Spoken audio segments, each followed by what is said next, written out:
palavra que será lida e ministrada faça a diferença na nossa vida, no nome de Jesus. Amém. Está aqui, bom poder adorar a Deus com você. Nós estamos, irmãos, envolvidos em uma grande obra nesse mundo. Eu queria que você tivesse isso em mente. Nós não estamos apenas trabalhando no comércio, ou cuidando de uma lavoura, ou cuidando de uma família. Nós estamos envolvidos numa grande missão.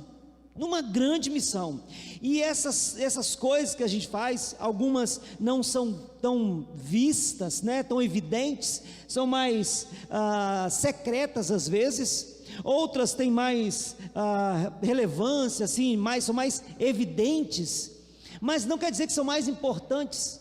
Todos nós estamos envolvidos numa grande missão.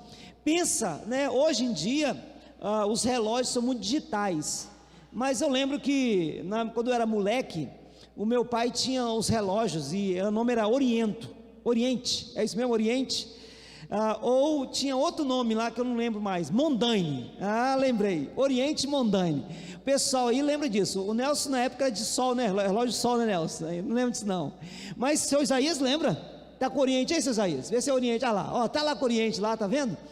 E aí eu lembro que tinha um relojoeiro, né? Naquela época o relojoeiro tinha importância, e papai uma vez me deu um Mondaine de presente, e eu ficava todo bobo com aquele relógio, indo para a escola e tudo, mas o relógio começou a atrasar, e a gente, então, papai mandou levar lá no relojoeiro colega dele, e o camarada tinha aquele negócio, colocava no olho assim, para poder aumentar, além de aumento, e mexia nas engrenagens do relógio, e o Oriente tinha uma tecnologia, de ponta na época, que você, à medida que você andava, o relógio ia dando corda nele mesmo. Que legal, né? Que legal, igual hoje o pessoal pensa em energia solar, né? O relógio recebe energia solar, então não precisa carregar, mas não, o relógio funcionava porque ele ia dando corda nele mesmo. E aí eu fiquei querendo saber com o camarada o que tinha acontecido. Ele me chamou para ver, e quando ele abriu o relógio, irmãos, tinha um monte de pecinhas, um monte de engrenagem, uma engrenagem cheia de pecinhas, tinha umas peças maiores, outras menores, e ele pegou uma minúscula, e falou assim: o problema é essa pecinha aqui, o relógio todo não funciona por causa dessa pecinha aqui. Aí eu queria que você entendesse o seguinte, que embora aquela pecinha fosse menos visível, e fosse a menor talvez ali, ela influenciava o funcionamento de todo o relógio. Olha só que interessante. Às vezes a gente acha que a gente não é importante, então eu queria dizer o seguinte: você é importante sim. A sua participação na missão de Deus é fundamental. Deus fez você com expectativas, e nós estamos envolvidos numa grande missão, na missão de Deus nesse mundo. Não é pouca coisa não, querido, não é pouca coisa não. Que você entenda isso, que isso possa encorajar você a se dedicar a fazer aquilo que Deus chamou você para fazer, ainda que não seja algo que seja visível, ainda que seja pequeno aos olhos dos outros, mas faz toda a diferença na grande engrenagem do reino de Deus. Você é importante, louvado seja Deus por isso. E uma dessas obras, uma dessas ações que nós estamos fazendo é a construção da congregação em Menino Jesus. Irmãos, nós não estamos apenas construindo um prédio, nós estamos preparando um lugar para o povo de Deus adorar o Santo, o Todo-Poderoso, o Grande, o Eterno. É isso que nós estamos, nisso que estamos envolvidos. E eu louvo a Deus porque você tem participado. Louvado seja Deus pela sua vida. Nós estamos aí trabalhando para não interromper a obra. Essa semana tivemos um gás novo, a gente achou que ia ter que interromper a obra a partir de amanhã, mas tivemos um gás novo, então conseguiremos mais 2 semanas, mas nós estamos crendo que Deus vai continuar nos instruindo, nos direcionando e nos abençoando para a gente concluir essa obra. E se você entende que Deus está chamando você para participar dessa missão e quiser participar, primeiro, ore muito, irmãos, porque a Bíblia fala que Deus ouve orações de justos. A oração de um justo pode muito por sua eficácia, e Deus atende orações. Mas além de orar, você pode contribuir, você pode compartilhar com outras pessoas as necessidades que nós temos. Nós queremos avançar com aquela obra. Um grande desafio hoje é a construção ou a colocação do telhado, que vai ser um telhado metálico. Aí vai ficar por volta de R$16 mil a primeira parte da obra, dessa obra, e nós queremos fazer isso quanto antes. Nós não temos recurso hoje, mas nós temos fé no Deus que tem. Então ore sobre isso, participe dessa grande obra na qual você pode participar, na qual nós temos participado. Querido, vamos ler um pouco a palavra do Senhor. Quero convidar você para abrir sua Bíblia, livro de Josué, capítulo 9. Josué, capítulo 9.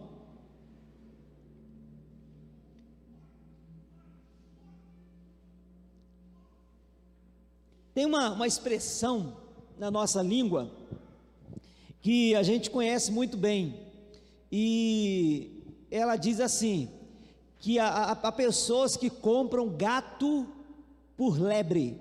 Já ouviu isso? Comprar gato por lebre? A gente sabe o que isso significa. Você acha que é uma coisa e não é aquilo mesmo. Quem já foi enganado aqui alguma vez assim? Comprou gato por lebre, né? Eu lembro uma vez que eu comprei um carro e dancei numa compra, querido, passei apertado. Eu também uma vez fui comprar um cavalo, não conhecia muito bem, fui comprar um cavalo, comprei um pé duro ruim, gastei um dinheiro, e coloquei minha bicicleta que eu gostava no meio do negócio, aparelho de som, aquela confusão toda, e dancei, mas a gente às vezes acaba errando, né? Na mão a gente faz coisas que não deve, faz escolhas erradas, e a gente acaba comprando gato por lebre. A gente falha por alguns motivos, né? Tem N motivos. Às vezes você está um pouco desorganizado naquele momento, um pouco desatento, né? É aquela história que a gente ouve sempre falar, né? Do camarada que foi vender o cavalo, falou assim, ó, o problema está na vista, né? Sabe disso, Isaías? O problema está na vista. E o cara achou que era assim, você olhando você vai ver o problema, mas o problema é que o cavalo era cego, está na vista do cavalo, né? E o cara comprou achando que estava tudo bem e estava ruim. Mas a gente às vezes erra também porque a gente não tem conhecimento de causa. Por exemplo, se você não conhece carro e você for comprar um carro sem orientação, você pode se dar mal, muito mal. Se você vai comprar um aparelho eletrônico aí e você não conhece a funcionalidade, não conhece como deve funcionar, você pode também se dar mal. Então a gente pode ser enganado de diversas formas. Agora, há um processo contínuo de tentativa de nos enganar todo o tempo, que é o inimigo da nossa alma. Então eu queria falar para você nessa noite, cuidado com o inimigo, muito cuidado com o inimigo. O inimigo da nossa alma, querido, está sempre preparado para destruir os filhos de Deus.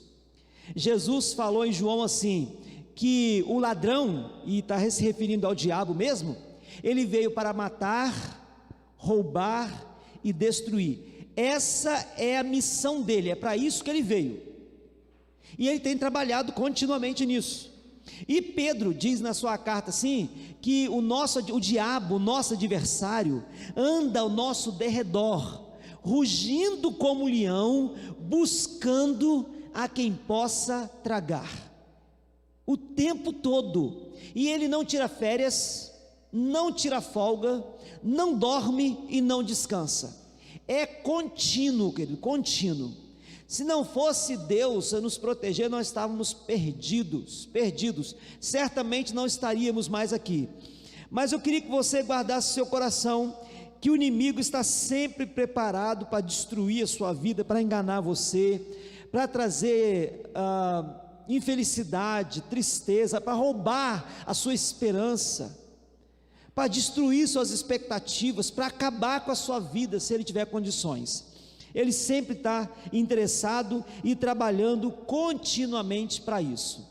Nós temos diversas advertências na Bíblia quanto a isso. Deus fala conosco para a gente ficar atento. Jesus falou assim, ó, vigiem e orem para que vocês não caiam em tentação. Ó, fica vigilante, E lá em Mateus, quando ele está falando fazendo aquela pregação escatológica, do fim de tudo, ele fala assim, se os dias não fossem abreviados, até os escolhidos seriam enganados. Então é possível que um escolhido seja enganado, e eu queria nessa noite mostrar para você como que a gente pode aprender com a lição de alguém que foi enganado? Está aberto sua Bíblia? Josué 9. Eu vou ler todo o capítulo, que é uma história que precisa a leitura do capítulo todo, senão a gente não entende. Então eu quero ler, você acompanha aí enquanto nós vamos lendo aqui. Todos os reis que estavam do lado oeste do Jordão, nas montanhas e nas campinas, em toda a costa do Mar Grande, até o Líbano, ficaram sabendo disso. Sabendo de quê? Que Josué, junto com o povo de Israel, tinha atravessado o rio Jordão em seco, tinha destruído Jericó e tinha destruído a cidade de Ai, assumindo parte da região montanhosa. Ou seja, ele tinha, quando o pessoal vai partir madeira aí, fazia antigamente, né, dava uma rachadura na lenha e enfiava uma cunha, não é assim, Isaías? Depois ia bater na cunha até dividir aquele negócio. Já tinha colocado a cunha, agora era só avançar com a conquista da terra. Versículo 2, ou continuando no versículo 1, né, diz assim: eram os reis dos heteus, dos amorreus, dos cananeus, dos ferezeus, dos heveus e dos jebuseus. Então eles se ajuntaram de comum acordo para guerrear contra Josué e contra Israel. Nós temos aqui, vamos lá contar de novo, ó. Eram os reis dos heteus, dos amorreus, dos cananeus, dos ferezeus, dos heveus e dos jebuseus. 6 impérios, 6 reis com os seus exércitos contra o povo de Israel. Versículo 3: mas os moradores de Gibeão, ouvindo o que Josué tinha feito com Jericó e com Ai, usaram de astúcia, foram e se fingiram de embaixadores, levando sacos velhos sobre os seus jumentos e odres de vinhos velhos, rasgados e cheios de remendos, calçando sandálias velhas e remendadas e vestindo roupas velhas, e todo o pão que traziam para comer era seco e bolorento. Foram a Josué no arraial em Gilgal e lhe disseram, a ele e aos homens de Israel: viemos de uma terra distante e queremos que vocês façam uma aliança conosco.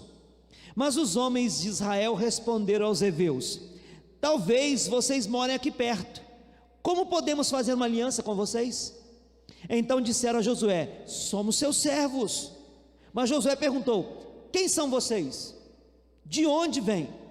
Eles responderam: esses seus servos vieram de uma terra muito distante, por causa do nome do Senhor seu Deus, pois ouvimos a sua fama e tudo o que fez no Egito, e tudo o que fez com os 2 reis dos amorreus que estavam do outro lado do Jordão, a saber, Seom, rei de Hesbom, e Og, rei de Bazã, que estava em Astarote.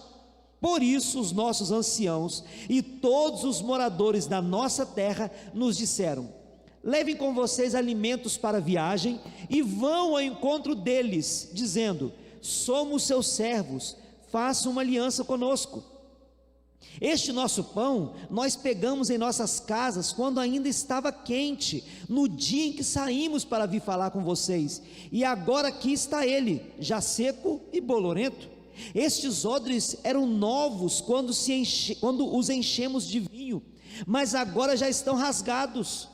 E estas nossas roupas e estas nossas sandálias já envelheceram por causa da longa viagem. Então os israelitas aceitaram os alimentos deles e não pediram conselho ao Senhor. Vamos repetir juntos o final aqui? E não pediram conselho ao Senhor. De novo. Josué concedeu-lhes paz e fez com eles a aliança de lhes poupar a vida, e os chefes da congregação confirmaram isso com juramento. Ao fim de 3 dias, depois de terem feito aliança com eles, souberam que eram seus vizinhos e que moravam perto deles, pois partindo os filhos de Israel, chegaram às cidades deles ao 3º dia. E as cidades deles eram Gibeão, Sefira, Beerote e Kiriat Jearim. Os filhos de Israel não os atacaram, porque os chefes da congregação lhes haviam jurado pelo Senhor, Deus de Israel. Por isso toda a congregação murmurou contra os chefes. Então os chefes disseram a toda a congregação: nós juramos a eles pelo Senhor, Deus de Israel, por isso não podemos tocar neles. Isto, porém, lhes faremos: vamos deixá-los viver, para que não venha grande ira sobre nós, por causa do juramento que lhes fizemos. E os chefes acrescentaram: deixem que vivam. E assim eles se tornaram rachadores de lenha e tiradores de água para toda a congregação, como os chefes lhes tinham dito. Josué chamou os gibeonitas e lhes disse: por que vocês nos enganaram, dizendo que moravam bem longe de nós, quando na verdade moram aqui perto? Agora vocês estão sob maldição, e entre vocês nunca deixará de haver escravos, rachadores de lenha e tiradores de água para a casa do meu Deus.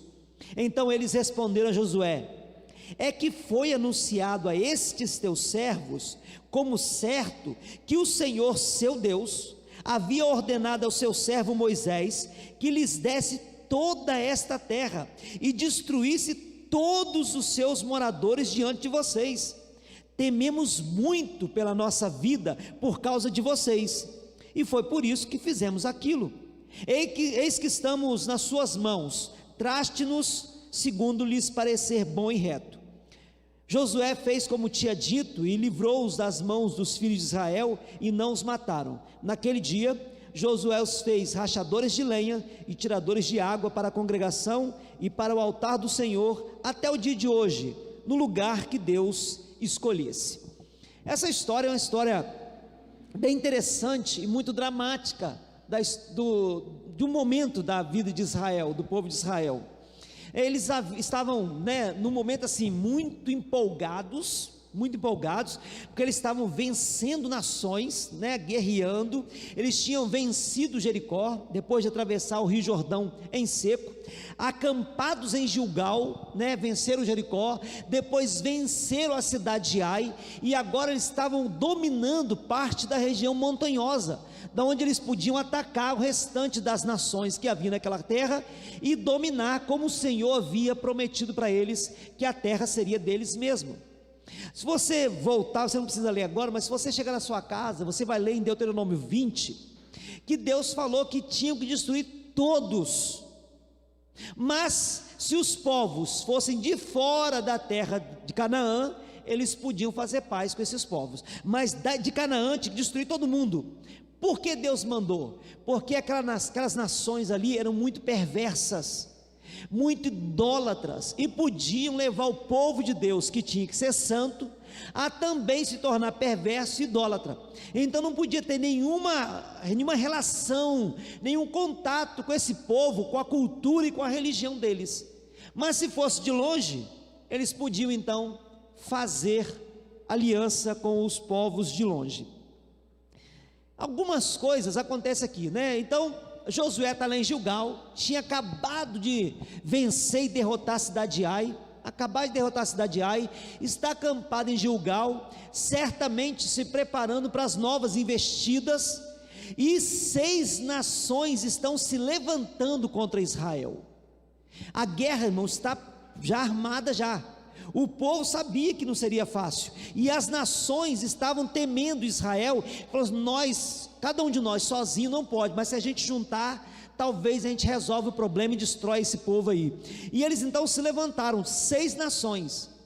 Os gibeonitas, que também formavam uma outra nação, na verdade fazia parte de uma outra nação, de uma dessas nações, falou assim: se a gente for lutar, eu acho que a gente vai perder esse negócio, porque o Deus deles é um Deus poderoso, não é como o nosso Deus não.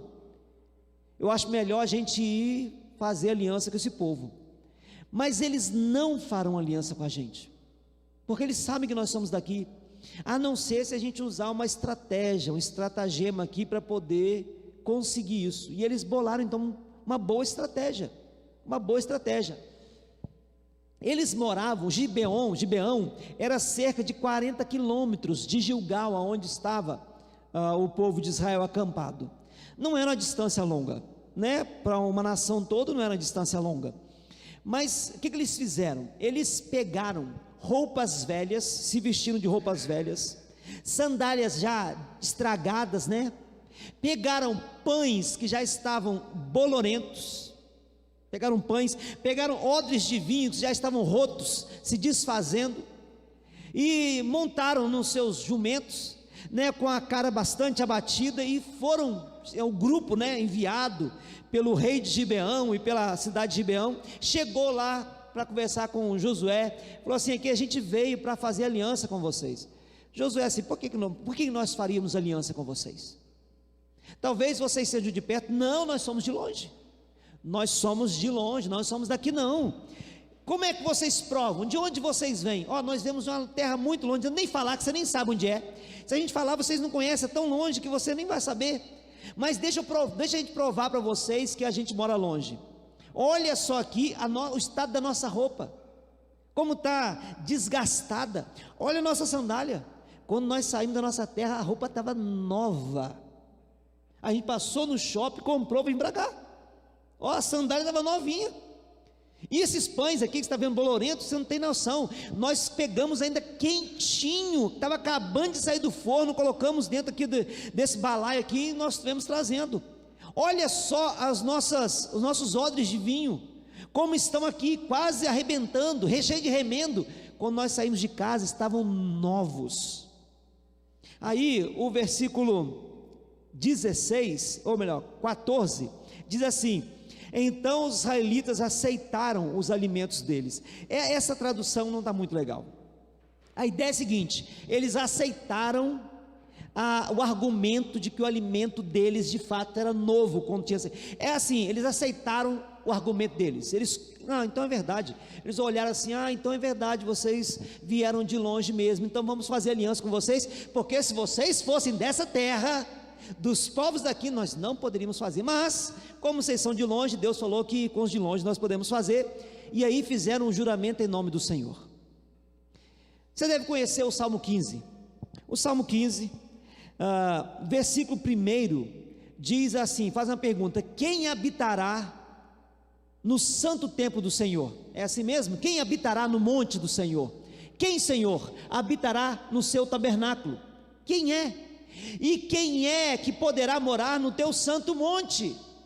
Aí no versículo começa a falar assim: esse tipo de pessoa, esse tipo de pessoa, esse tipo de pessoa. Aí no versículo 4 diz bem assim: aquele que a seus olhos tem por desprezível o que merece reprovação, mas honra os que temem o Senhor. Presta atenção na segunda parte do versículo: aquele que jura e cumpre o que prometeu, mesmo com prejuízo próprio.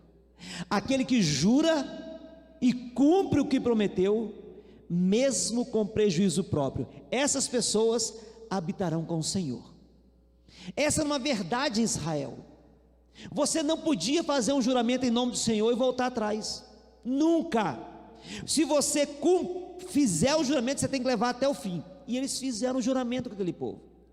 Só que 3 dias depois, eles, não sabemos se eles ficaram desconfiados, ou se eles tinham que fazer algumas incursões pela terra.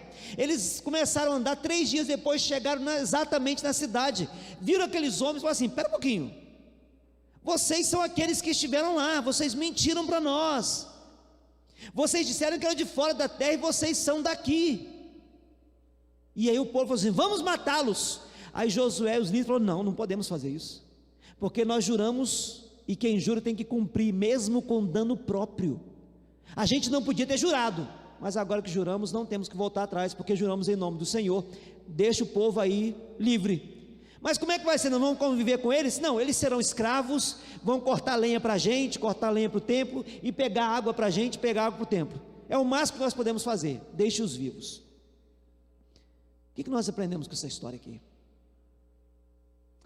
Eu disse para você no início aqui que a gente tem que ter cuidado com o inimigo, porque ele veio para roubar, matar e destruir. Disse também que a gente tem que ficar atento, porque o diabo, nosso adversário, fica andando ao nosso derredor, rugindo como um leão, buscando a quem possa tragar. E o nome do diabo, a tradução de diabo é enganador. Enganador. Ele é aquele que engana. Foi isso que ele fez com Eva, lá no jardim. Ele enganou. Eva, é verdade que Deus diz? Você acha que vocês vão morrer? Vão morrer não, menina, come essa fruta, vocês vão ser como Deus. E Eva foi na onda, nós sabemos o que aconteceu. O diabo é enganador, e ele tenta sempre nos destruir, continuamente. Então, eu aprendo algumas coisas aqui, e eu queria que você olhasse aqui, para você não cair em tentação, mas antes de falar das lições que eu quero apresentar aqui, eu quero falar algumas coisas sobre esses gibeonitas, como foi a estratégia deles, porque é assim que o nosso inimigo age. Primeiro, os gibeonitas se aproveitaram do orgulho do coração de Josué e da nação. Eles estavam cheios de orgulho, estavam cheios de soberba, e eles se aproveitaram desse momento, porque eles tinham acabado de derrotar Jericó, atravessaram antes o rio Jordão, destruíram Ai, eles se aproveitaram. O povo estava assim, irmãos, toda vez que a gente tem vitórias, a gente fica assim meio que fora de órbita, se achando bom demais, que a gente dá conta demais. O inimigo se aproveita desses momentos. Cuidado com os momentos após a vitória, cuidado, não baixa a guarda não. Eles se aproveitaram desse momento, chegaram para o povo de Israel e falaram assim: nós somos de longe. Aí eles falam bem assim, olha só, versículos 9 em diante. Eles responderam: estes seus servos vieram de uma terra muito distante, por causa do nome do Senhor seu Deus, pois ouvimos a sua fama, e tudo que fez no Egito, e tudo que fez com os 2 reis dos amorreus que estavam do outro lado do Jordão, a saber, Seom, rei de Hesbom, e Og, rei de Bazã, que estava em Astarote. Por isso os nossos anciãos e todos os moradores da nossa terra disseram: levem com vocês alimentos para a viagem, e vão ao encontro deles e dizem: somos seus servos, faça uma aliança conosco. Eles aproveitaram daquele momento que o povo estava se achando orgulhoso, soberbo, e que estava com as defesas baixadas. Eles não estavam, como Jesus mandou a gente ficar, vigilantes, vigiai e orai, para que vocês não entrem em tentação. Eles não estavam vigilantes. Então os gibeonitas se aproveitaram desse momento, em que Josué e seus filhos estavam, na crista da onda, surfando alto. Outra coisa, eles se aproveitaram da composição do povo, como o povo estava ali organizado, né? Estavam todos reunidos em Gilgal, estava bem, porque as cidades mais perigosas ali tinham sido destruídas. Eles estavam, vamos dizer assim, tranquilos, sem preocupações. Então a falta de preocupação, essa falta de ficar atento, roubou a atenção deles, roubou a oportunidade de vencer, de continuar vencendo. Se aproveitaram disso também. Outra coisa que a gente vê aqui é que o inimigo, esses inimigos, que eram inimigos deles até então, conheciam muito bem o povo de Deus e os planos do Senhor para o povo dele. Eles sabiam. Quando eles falam, por exemplo, quando Josué pergunta assim: por que vocês fizeram isso com a gente? Aí lá no versículo 24 diz assim: então eles responderam a Josué: é que foi anunciado a estes seus servos, foi falado para nós, como certo, que o Senhor seu Deus havia ordenado ao seu servo Moisés, Moisés estava morto já, que lhes desse toda a terra e destruísse todos os seus moradores diante de vocês. Como que esses homens sabiam disso? Como que eles sabiam disso? Era uma palavra de Deus para o povo de Israel. Como que eles tomaram conhecimento disso, querido? Eles eram espertos, atentos, matreiros, sagazes. A Bíblia fala que os filhos das trevas são mais prudentes do que os filhos da luz. Eles tinham conhecimento disso, de quem era Deus, o que Deus estava fazendo e as promessas de Deus para o povo. Eles conheciam o inimigo deles, que Israel naquele momento era inimigo deles. Eles conheciam o inimigo. Então esse povo estava bem preparado. Lembra? Eu falei aqui no início, o inimigo está sempre preparado, sempre, está só esperando a hora de dar o bote. E o que a gente aprende então? 5 coisas que a gente aprende nesse texto aqui, e eu queria te mostrar. Primeiro, não acredite em tudo que os seus olhos veem. Não acredite em tudo que seus olhos veem. Olha aqui, Josué, olha a nossa roupa, olha a nossa sandália, olha o nosso odre de vinho, olha os nossos pães. Josué olhou e falou: é verdade. Os líderes também: mas não é verdade, olha só, é claro que esse pessoal está andando tem muito tempo. Como é que quem é que ia andar com pão polorento para cima e para baixo? Não, a gente está vendo que é verdade. Não acredite em tudo que você vê. Eu queria ler alguns textos com você, eu acho que vale a pena a gente fazer uma leitura. Segunda carta de Paulo aos Coríntios, só para você ter uma noção, segunda carta de Paulo aos Coríntios, quero ler 2 textos com vocês. Primeiro, o capítulo 5, versículo 7, segunda carta de Paulo aos Coríntios 5, 7, diz assim: porque andamos por fé e não pelo que vemos. Nós andamos por fé e não pelo que vemos.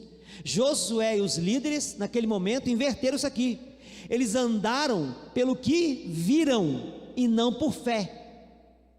Eles olharam e tomaram decisão a partir daquilo que eles viram. Irmãos, você já tomou uma decisão baseada em algo que você viu assim e falou: não, isso vai ser bom para mim, e quebrou a cara no final? Quem já quebrou a cara aqui? A gente olha e fala assim: você quer ver um negócio que acontece, querido? Namoro. Você olha para aquela moça e fala: bonita, simpática. Olha para aquele rapaz formoso, charmoso, sarado. Acho que vale a pena. Se olhou, tomou a decisão, fez um juramento, sim, no altar, né? Sim.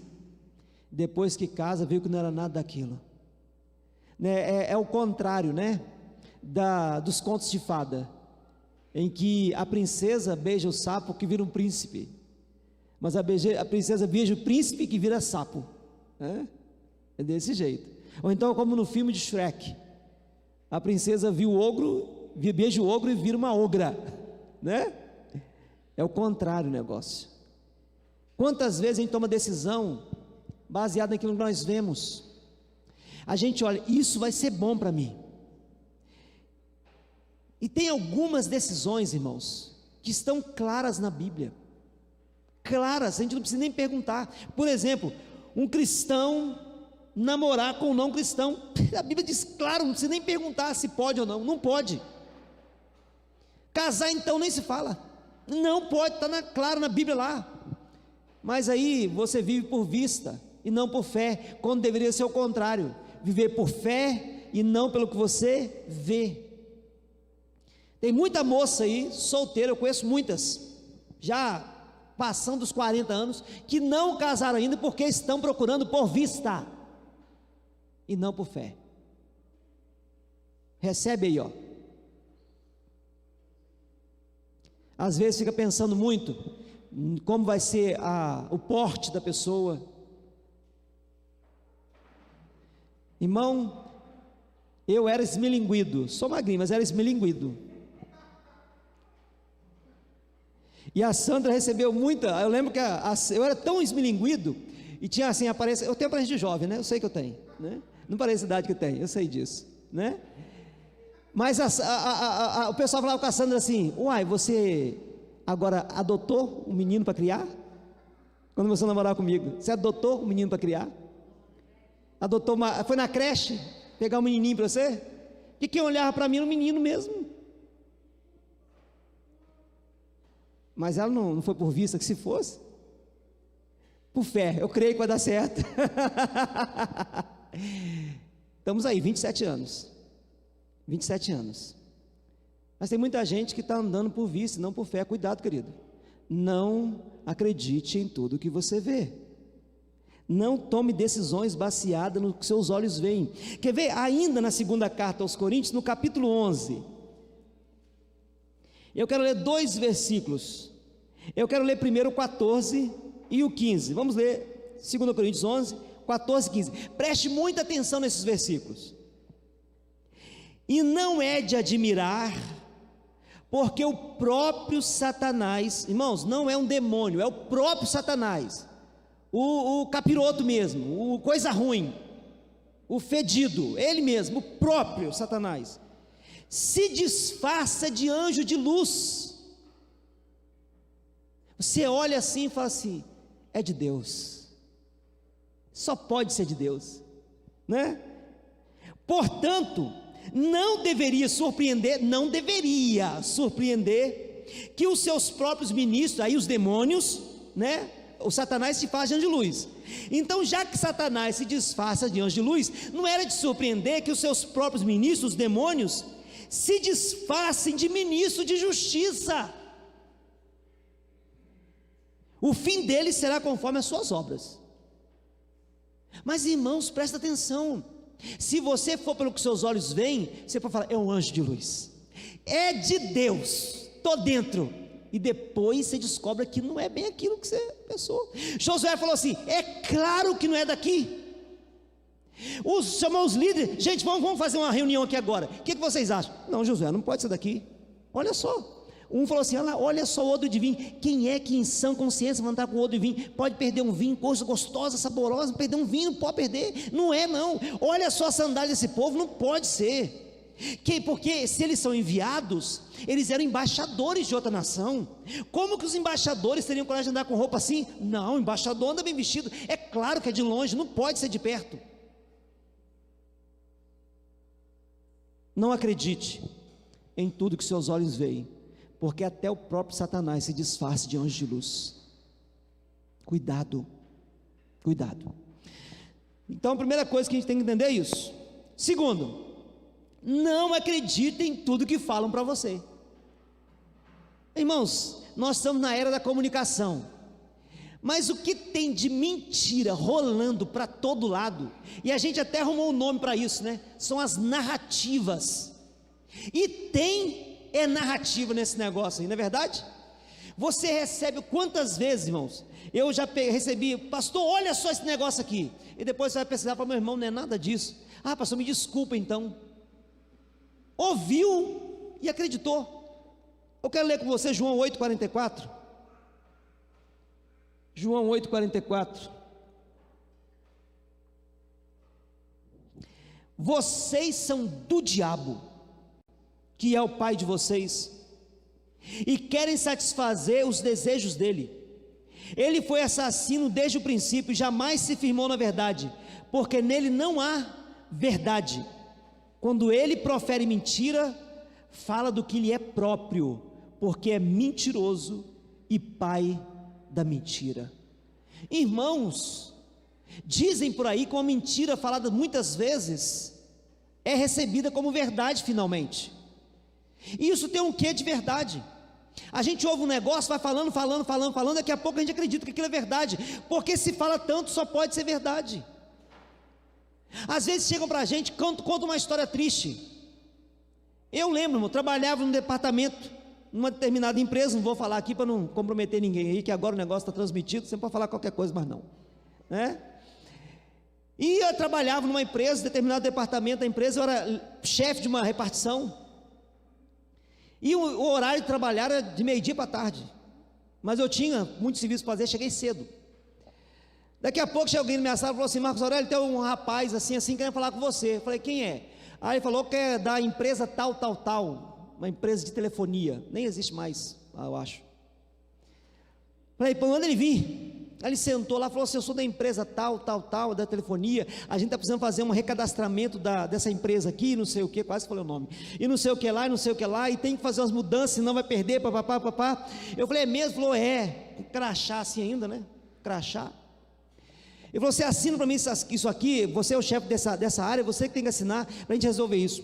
Assinei que negócio, o cara foi embora. No mês seguinte veio a cobrança na fatura de telefone da empresa. E eu que cuidava daquele negócio, falei, mas que cobrança esse negócio aqui? Aí liguei para saber, alguém tinha autorizado uma cobrança de uma publicidade de uma empresa X no dia tal. Era eu que tinha ensinado aquele trem. Quem ensinou esse negócio? Foi uma luta para poder reverter o negócio, porque o cara chegou contando uma história triste e eu acreditei. Já contaram uma história triste para você, você acreditou? Eu estava em casa um dia, de noite, já às 11 horas da noite, pastor, eu aqui, pastor, estou com um problema sério, pastor, meu filho amanhã cedo tem que fazer um exame, e eu tive na prefeitura, eles não têm o carro, ele está passando mal, está assim, se não levar amanhã, eu perco o exame, tem muito tempo que estava esperando, a prefeitura não tem carro. Mas como assim, minha querida? Não, mas é assim, o pessoal, né, quase chorando, aquele negócio todo, apavora você, e eu preciso levar amanhã o meu menino, por causa assim, tem que sair tal hora, tem que estar tal hora, não sei aonde, e eu já arrumei parte do valor para pagar um táxi, e eu preciso de X para poder terminar de pagar.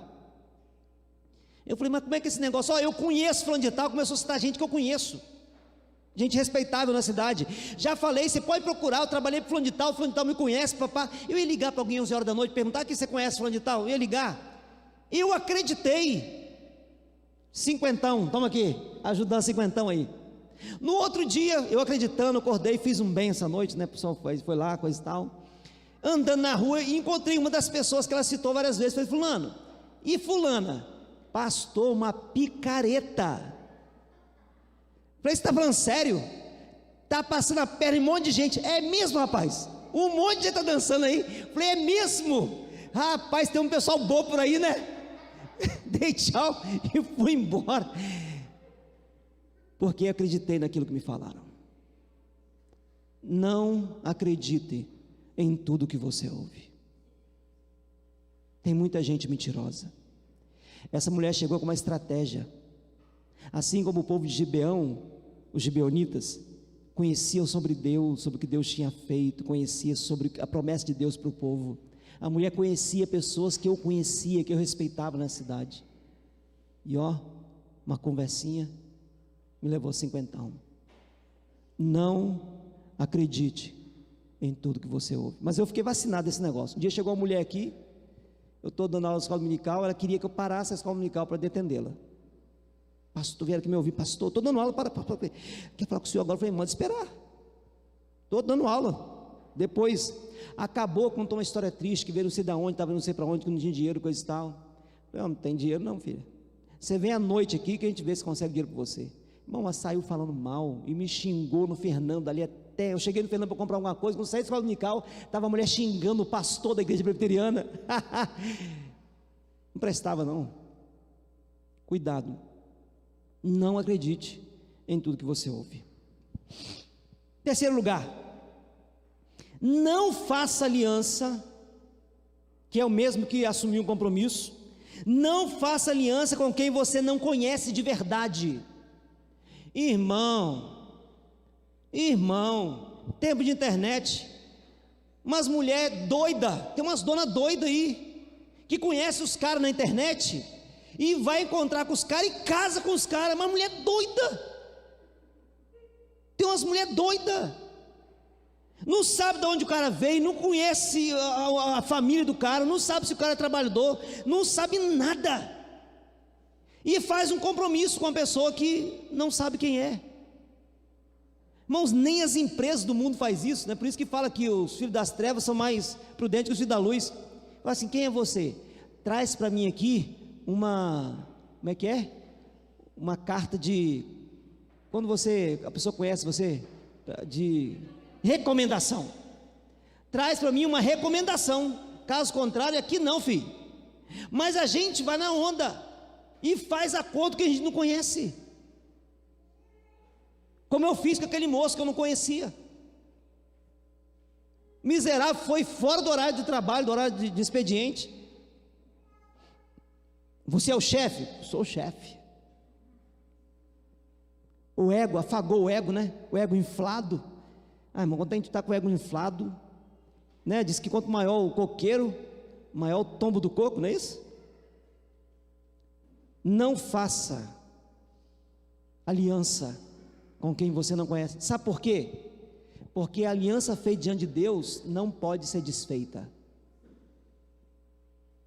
Não pode ser desfeita. Descobriu 3 dias depois, descobriram, não era nada daquilo. Vão matar todo mundo. Não podemos mais matar. Vamos nos vingar. Não podemos nos vingar. Por que não? Nós juramos pelo nome do Senhor. Mas jurou pelo nome do Senhor, já era. Não pode. E isso é tão sério, porque tempos depois, bastante tempo depois, aconteceu algo que prova como que Deus leva isso a sério. Segundo livro de Samuel, capítulo 21. Segundo livro de Samuel, capítulo 21. 400 anos depois, aproximadamente, 400 anos depois, versículo 1 do capítulo 21 diz assim: nos dias do rei Davi, houve uma fome de 3 anos consecutivos, 3 anos de fome. Por quê? Davi consultou o Senhor, e o Senhor lhe disse: Deus, por que tanta fome para a nossa nação?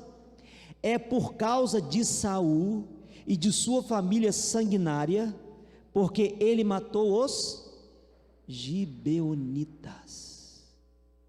400 anos, pastor. Jurou em nome do Senhor, tem que levar até o fim, meu filho. Mas eles eram mentirosos. Problema seu. Não faz aliança com quem você não conhece de verdade. Não entre em acordo com quem você não sabe quem é.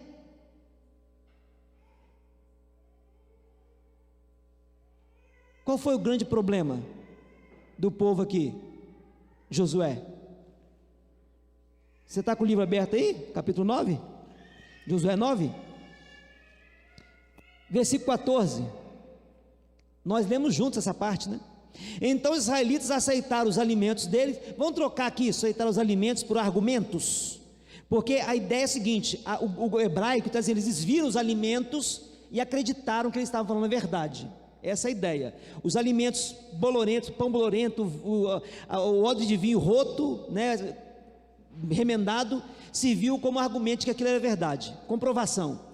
Então argumento, vamos trocar assim: ao fim, então os israelitas aceitaram os argumentos deles e não pediram conselho ao Senhor. Irmão, se você não conhece, tem quem conheça. O nosso Deus conhece todas as pessoas, todas as situações, todas as causas. E sabe o que me espanta? É que foi o mesmo erro que Josué tinha cometido alguns dias antes, com a cidade de Ai. Quando ele fala assim: aqui, vão lá espionar Ai, para ver como é que a gente pode lutar. Ah, Josué, manda uns 2, 3 mil homens que a gente resolve esse negócio. Não orou, não buscou o Senhor. O capítulo 8, né, isso foi no capítulo 6 e 7, no capítulo 8 é o capítulo em que Josué é arrependido, busca do Senhor orientação, e Deus então dá estratégia, eles derrotam Ai. Agora no capítulo 9, pouco tempo depois, Josué comete o mesmo erro, ele não pede conselho ao Senhor, falando: Deus, nós não, aqui, falar com vocês aqui, faz o seguinte, vocês podem dormir aí no arraial aí, nós vamos ter um tempo com Deus, amanhã a gente dá uma resposta para vocês, ou nos dá, vai para a casa de vocês, daqui uma semana vocês voltam, que a gente vai dar a resposta, vamos falar com o nosso Deus. Eles não pediram conselho ao Senhor. Querido, preste atenção, ninguém conhece o coração de ninguém. Ninguém conhece o coração de ninguém. Coração é terra que só Deus pisa. Como é que você entra em aliança com uma pessoa que você não sabe quem é? Ah, pastor, mas é tão simpática, é tão divertido. A diversão acaba depois da aliança feita. A aliança acaba, a simpatia acaba depois da aliança feita, muitas vezes. Nós temos promessas de que Deus nos orienta. Você quer ver? Você não precisa ficar confundido. Salmo 25, promessa do Senhor para nós. Salmo 25, versículo 12, diz assim: aquele que teme o Senhor, Ele o instruirá no caminho que deve escolher. Você teme o Senhor? Busca o Senhor, Ele vai te indicar o caminho que você tem que escolher. O Salmo 32, no versículo 8, nós temos outra promessa: eu o instruirei e lhe ensinarei o caminho que você deve seguir, e sob as minhas vistas lhe darei conselho. Se você for buscar o conselho do Senhor, Deus te dará conselho. Lá em Tiago está escrito assim: aquele que não tem sabedoria, peça a Deus, que a todos dá liberalmente. Você acha que se Josué e a liderança fosse buscar o Senhor, falar: Senhor, o que a gente tem que fazer? Quem é esse povo aí? Deus fala assim: não entra nessa não, furada. Mas Josué e o povo não foram buscar o Senhor. Eles andaram pelo que viram e ouviram, e fizeram aliança com quem não deveriam, com quem eles não conheciam. Tanta gente fazendo aliança com quem não conhece, fazendo um acordo, um pacto, né? Às vezes você assume um compromisso, irmãos, muito difícil, tem que ter muita orientação de Deus. Por exemplo, você vai contratar alguém para trabalhar na sua casa, cuidar do seu filho. Irmão, ora muito para isso, ora muito por isso, direção de Deus. Você vai entrar no emprego, você não sabe o que você vai encontrar, ora muito por isso, irmãos, ore muito por isso. Você chegou numa escola, num ambiente novo, quer fazer amizade, ora a Deus para te colocar amigos verdadeiros, pessoas segundo o coração dele. Cuidado, querido, fazer aliança com quem você não conhece. Quarto lugar, nunca despreze a realidade espiritual. A questão parecia puramente humana ali, um grupo de embaixadores de uma nação conversando com os líderes de outra nação. Essa é a questão política, humana, a gente resolve. Não, tudo na nossa vida é espiritual. O casamento, irmãos, é espiritual, um novo emprego é espiritual, um concurso é espiritual, contratar alguém para trabalhar para você é espiritual, tudo é espiritual. Não despreze a realidade espiritual. Provérbios 3, vou ler aqui Provérbios 3, versículos 5 e 6. Confie no Senhor de todo o seu coração e não se apoie no seu próprio entendimento. Reconheça o Senhor em todos os seus caminhos e Ele endireitará as suas veredas. Não se apoie no seu próprio entendimento. Jeremias capítulo 17 diz assim, a partir do versículo 5: assim diz o Senhor: maldito aquele que confia no ser humano, que faz da carne mortal o seu braço, e cujo coração se desvia do Senhor, porque ele será como um arbusto solitário no deserto, e não verá quando vier o bem. Pelo contrário, morará nos lugares secos do deserto, na terra salgada e inabitável. Bendito é aquele que confia no Senhor e cuja esperança é o Senhor, porque ele é como a árvore plantada junto às águas, que estende as suas raízes para o ribeiro e não receia quando vem o calor, porque as suas folhas permanecem verdes, e no ano da seca não se perturba, nem deixa de dar fruto. Enganoso é o coração do homem mais do que todas as coisas, e desesperadamente corrupto. Quem poderá entendê-lo? Eu, o Senhor, sondo o coração, eu provo os pensamentos. Procura no Senhor, querido. Não despreze a realidade espiritual de coisa alguma. Nós vivemos e agimos no ambiente espiritual. Foi Paulo que pregou para os atenienses, quando ele diz assim: nele vivemos, nos movemos e existimos. Quando ele escreve aos Colossenses, ele diz assim: nele tudo subsiste. Nós vivemos num ambiente espiritual, e se você desprezar isso, você vai ter problemas sérios na sua vida, sérios. Não se estribe no seu próprio entendimento, não confie na sua própria força, porque só Deus sonda os corações e os pensamentos. Nunca despreze a realidade espiritual. Por fim, nunca tome decisões sem a orientação de Deus, né? Versículo 14 e 15 que nós já lemos, Josué, versículo 15 diz assim: Josué concedeu-lhes paz e fez com eles aliança de lhes poupar a vida, e os chefes da congregação confirmaram isso com juramento. Tomaram uma decisão sem orientação divina, sem falar: Deus, o que o Senhor acha disso? O que o Senhor pensa disso aqui? Salmo 24 diz assim: do Senhor é a terra e a sua plenitude, o mundo e todos que nele habitam. Tudo é de Deus. Lutero falava que até o diabo é diabo de Deus. Até o diabo é o diabo de Deus. Tudo é de Deus. Se tudo é de Deus, tudo tem que ser disposto e usado de acordo com a vontade de Deus. Qualquer coisa, irmãos. Qualquer coisa. Só que a gente está vivendo uma geração muito independente.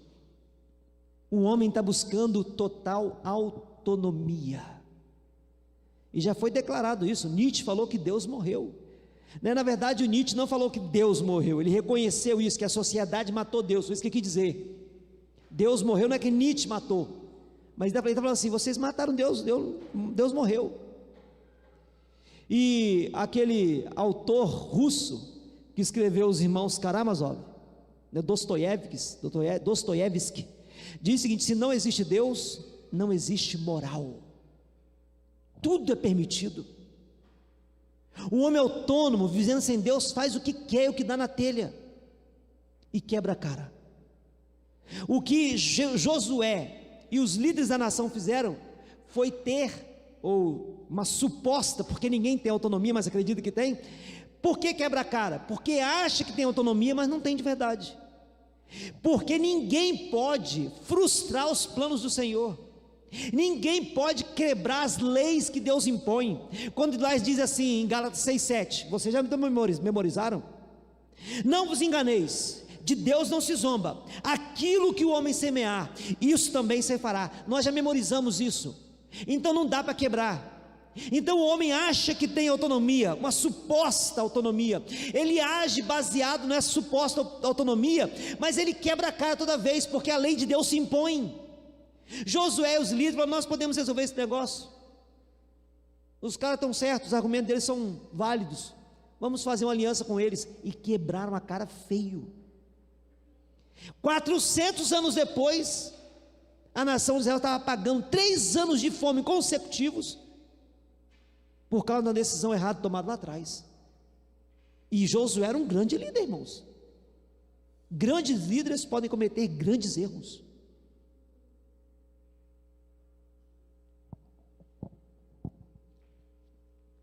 Nunca tome decisões sem orientação de Deus. Você não tem autonomia. Pode até acreditar que tem, mas não tem não. Você decide agora, parece que está tudo legal, né? Daqui a pouco a conta vem, e vem alta. Tem um versículo na Bíblia que diz que os pecados dos homens os alcançarão. Está dizendo das consequências, ninguém tem como fugir.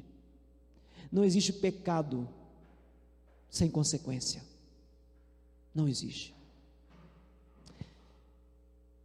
O que nós aprendemos então aqui, com essa história? Não acredite em tudo que seus olhos veem. Não acredite em tudo que falam a você. Não faça aliança e não se comprometa, né, com quem você não conhece de verdade. Nunca despreze a realidade espiritual. E por fim, nunca tome decisões sem a orientação de Deus, para que você não sofra com as consequências. Cuidado com o inimigo. Está lembrado? Satanás se disfarça de anjo de luz e os seus demônios de ministro de justiça. Cuidado. Vigiem e orem para que vocês não entrem em tentação. Deus quer vitória para a sua vida. como Deus queria para o povo de Israel. Deus não queria que o povo fosse derrotado, Deus não queria que o povo fosse enganado, Deus não queria isso, mas o povo precisava tomar uma postura, o povo precisava buscar Deus, o povo precisava se aproximar de Deus, o povo tinha que buscar conselho em Deus. Então Deus também quer vitória para a sua vida, mas você tem que temer ao Senhor e buscar o Senhor, colocar a sua vida à disposição dEle. Nem a sua vida pertence a você, então você tem que perguntar a Deus: como que eu tenho que viver a minha vida? Que hora que eu tenho que dormir, que hora que eu tenho que acordar? Como eu tenho que gastar meu dinheiro? Como que eu tenho que dispor meu tempo? Como que eu tenho que tratar meu filho, minha esposa, meu marido, meu corpo? Tudo isso. Como eu tenho que tratar meu vizinho, a minha terra, que não é nada nosso, né? Tudo, nós somos mordomos de tudo. Deus quer o melhor para você, querido, em tudo, em todas as áreas, mas às vezes a gente acha que tem autonomia. Que Deus possa nos advertir nessa noite, que seu Espírito Santo possa nos iluminar, abrir nossa mente, nos quebrantar o coração, nos tornar humildes, submissos a Deus, e nos dê disciplina, para que a gente todo dia esteja diante do Senhor, buscando Deus. É isso mesmo? É nessa direção? Deus, é essa moça? É esse rapaz? Deus, saio desse emprego, entro nesse emprego, abro uma nova empresa, fecho aquela empresa. Deus, como é que é? Me orienta aí, Senhor. E Ele vai orientar. Salmo 25, 12, Salmo 32, 8, promessa de Deus que Ele não nos deixe confundidos. Se você temer o Senhor, buscar o Senhor, você será orientado. Que Deus abençoe a sua vida em nome de Jesus. Quero orar por você, também por mim, porque nós temos que ter cuidado com esse inimigo que está ao nosso redor, rugindo como um leão, buscando nos tragar. Ó Deus, em nome de Jesus, o nosso inimigo é esperto, sagaz, o nosso inimigo não descansa, não dorme, ele está o tempo todo ao nosso derredor, buscando nos tragar, e ele é poderoso, e Ele conhece as promessas do Senhor para nós, Ele conhece o Senhor, nos conhece, Ele está aqui muito antes de nós, e Ele é expert em disfarces, podendo parecer anjo de luz e ministro de justiça, e nós, Deus, somos tão ingênuos tantas vezes.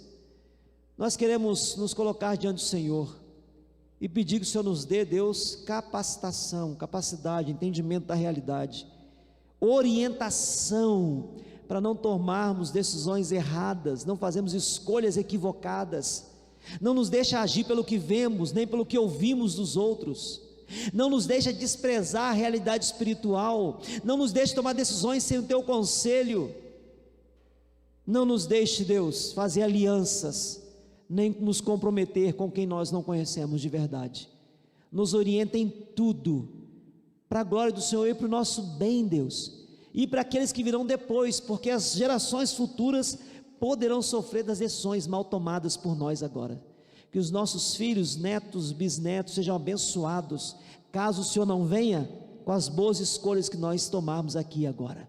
Em tudo Deus nos orienta, em tudo Deus nos dê conselho, em tudo Deus nos mostre o caminho, e nós submetemos nossa vida ao Senhor humildemente, em nome de Jesus.